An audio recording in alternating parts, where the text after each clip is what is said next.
Yo guys, it's Slyro, and you already know that we are back for another installment of Sly Strategies, the series in which I create some sets and share them with you. And today I have a really simple and easy one that's a lot of fun to use, and it's Delphox. So Delphox, I think, is an underappreciated Pokemon, so I'm really excited to show this off to you. I'm trying to get the quality of each video. I want it to look better, I want it to sound better, so let me know what you think of the improvements in this video, and let's get right into explaining this Delphox set. Alright, so now that all this information is all up in your face and on the screen, let's dive right into it. The first thing that you'll probably notice is that this looks mostly standard. The moves are pretty standard with the exception of one, and the EV spread is pretty standard. Everything is pretty standard. But we're going to break it down one by one. First, I just want to show you Delphox's base stats so you know what kind of Pokemon this is if you're unfamiliar with what Delphoxes usually do. It's HP 75, Attack 69, Defense 72. Those are pretty irrelevant, honestly. Not very good. They're not awful, but really nothing you want to use. The special attack is 114, which is really good, special defense 100, and speed is 104.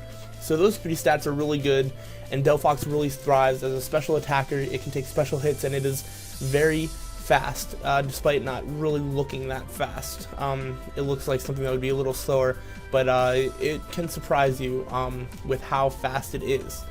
So now that the now that the base stats are out of the way, let's just jump into this move set. Three of the moves are pretty standard. One being Flamethrower, one being Psychic or Psyshock, which is really your preference. Psychic uses your special attack and your opponent's special defense and has a base power of 90, whereas Psyshock uses your special attack with the opponent's physical defense and has a base power of 80. So it's really a preference thing between those two. They're both psychic type moves, blah blah blah. And the third move is I would usually choose Shadow Ball. However, I've also found Grass Knot to be somewhat useful. It really depends on what kind of team you're going up against. So you can really just choose between that. So there are some options, but all of them are I would think pretty decently standard. Not entirely sure. And then the fourth move, and the move that makes this entire moveset fun, is Switcheroo. And Switcheroo is really fun because you switch your item that you're holding and with the opponent's item. And as you can see, the held item for this set is a Flame Orb. Because you're a fire type Pokemon, the Flame Orb will not burn you. You cannot get burned, so it's just pretty much chilling there, doing nothing until you switch it onto an opponent. So obviously what you want to try and burn a Pokemon that way. Obviously, you know, something like a Will-O-Wisp would be simpler. However, you can also cripple your opponent by getting rid of their item, because sometimes that can be a big hassle. So there are definitely some advantages to using the Switcheroo Flame Orb tactic over using something like Will-O-Wisp, which Delphox can learn. And it's definitely more reliable than trying to get a burn with like a Flamethrower or anything like that. So you already saw the held item. The nature is Timid, which increases speed and lowers attack because you don't need your physical attack. You're not going to be doing anything with that. The increase in speed is always helpful. I love having Pokemon that have natures that increase speed. It just really comes in handy on top of Delphox's already base speed of 104. It just, you know, makes everything really good. The EV spread that I use is 252 in special attack and 252 in speed with 4 HP. Pretty standard, nothing too much. I'm sure that can be tinkered with, and you know, maybe there's a better spread. You know, I'm not entirely sure, but that's the one I use, and it's worked for me.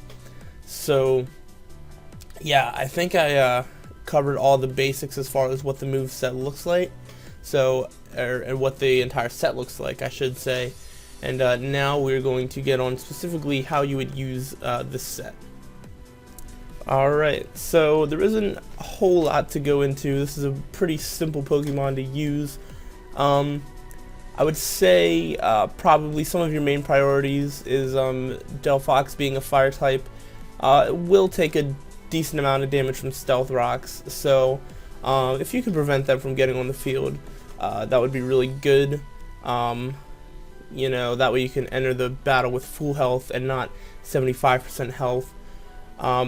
Makes things a little bit easier, especially because Delphox doesn't have any recovery moves. So yeah, that would be probably priority number one. You know, if you know you need that, I'd say bring in Delphox if you can, either on a special hit, on a special attack, or on you know, something that's not going to do damage. Double switching, or just a switch in after one of your Pokemon dies. It doesn't switch in well to physical attacks because it, you know, does have a low base defense, physical defense, but it can take some hits. It can definitely take some hits. It is weak to some pretty common types though, like rock and ground, and water. So you do need to watch out for that, as well as bug and dark. So it has like 5 weaknesses. So you do need to watch out for that. But once you get it in successfully, is when it's fun. First off, try and either predict a physical attacker coming in, or match yourself up against a physical attacker, so that way you can get a flame orb off. This is the first situation that you would like to see yourself in, because obviously if an opponent is burned, their physical attack is cut in half.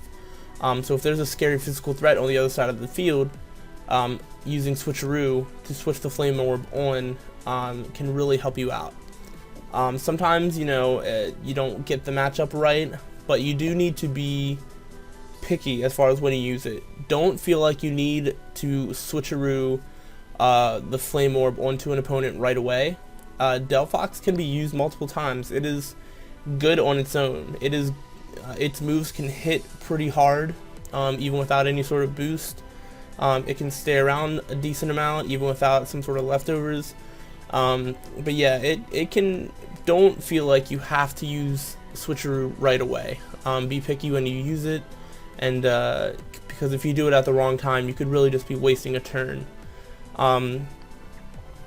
If there isn't a physical attacker that is really scary, or you already got rid of the threat by the time you bring Delphox in, a good thing to also scout out is try and figure out what items your opponent might be holding, because what your opponent might be holding could really help a Delphox out. With this Delphox set, if you switcheroo a choice specs onto yourself, that could make you hit really hard. A choice scarf, which would be less useful, would still at least make sure that you outspeed literally everything, and could turn Delphox into a late game sweeper. If you switcheroo a life orb, you know, same deal, except you won't be choice anything, which is really good. You can switcheroo leftovers if you feel like you wanted to stay around a little bit longer.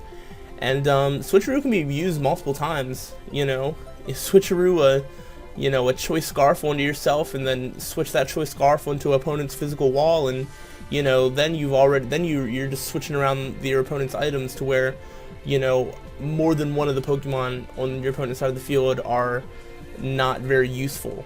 So that's why I think this is kind of like a trolley set, but it's really fun to try out, and it's really funny if you get it to work properly. So as far as the exact order of like what to do things in, honestly, it would just be up to your best judgment. Just be picky when you use switcheroo. Be careful that you're not switching an item that is going to not benefit you back onto yourself. Make sure you're being careful about what your opponent has. If they switch in a fire type Pokemon and you use switcheroo, you know, it's not going to hurt them that much. And usually, you know, you want to try and cripple your opponent as well as help yourself. If you can do those two things, you'll be successful with this set. I think that's about all I have. It's pretty simple. Just be a troll pretty much, and do your best to just make your opponent mad. That's about all the suggestions I can give for how to use this set. Alright, but now I need you guys to test the set out for yourself and let me know how it works out. Let me know if you've had the same type of success that I have. Let me know if you enjoyed being a troll to other people. Let me know, yeah, just let me know kind of how it's worked. If you found a better EV spread or found another creative way to use Delphox. I would love to hear that, and if there's any other Pokemon that you have found creative things to do with, I'd love to hear it as well. So that's going to wrap it up for this episode. This will probably be the last strategy episode I do for, sorry about that, for at least maybe a couple weeks. I'm not sure how long. The problem with these is that these videos are about my specific sets that I have created and I've tested out and, you know, just been messing around with, and these are just ones that actually work. And right now I don't really have a way to play on Pokemon Showdown or Wi-Fi Battle, so I don't really have a way to test out sets, so I don't really have a way to make up new ones. So this series is probably going to take a short break, but it will be back in the future, and I will keep you updated with that through my Twitter, which will be in the description of this video. It's in the description of all my videos. So that will wrap it up for this episode, guys. If you like the video, prove it by hitting that like button. Make sure you show this video to everyone you know, and whoop. And until the next time, guys, keep your heads high and your strategies sly. I'm out.